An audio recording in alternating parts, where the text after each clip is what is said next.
Hello friends, দেখো 2-3 দিন ধরে আশা এসছে, আমাদের খুব আনন্দ। চলে যাব করছিল, ওর শরীরটা খারাপের জন্যে ওকে বললাম থেকে যা, আজ বিকালে চলে যাবে। সব খেতে বসেছি, আশায় খাবার বাড়ছে। এইখানে আছে মাছের ঝাল।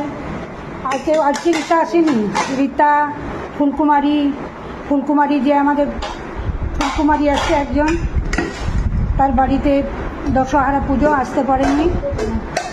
এই যে দিচ্ছে আশায় করলা ভাজা, আলু পোস্ত, মাছ সরছে। আজকে চলে যাবে আশা, খুব মন খারাপ। থাকতে বলছিলাম যে শরীরটা খারাপ, থেকে যা। আমি এতটা নেবো না, আমার একটু তুলে নিয়ে আসা, এতটা নেবো না। এবার করলা ভাজা দিয়ে খাবো, তারপরে একে একে সব খাবারগুলো দেওয়া হবে। আমরা সব কিছু নামিয়ে একটা একটা করে নিয়ে খাই। ডালটা লাগছে, পোস্তটা এইখানে দিয়ে দে।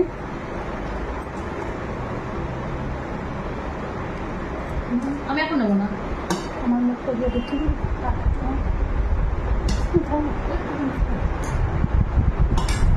এবার খাই আর পোস্ত করলা ভাজা দিয়ে, তারপরে আবার যা আছে নেওয়া হবে।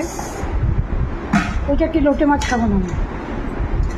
রাখলাম বন্ধুরা, খাচ্ছি। ভিডিওটা কেমন লাগলো জানাবে। আশা তোর খুব মন খারাপ, আশারও খুব মন খারাপ, আশাও খুব ভালোবাসে এখানে আসতে।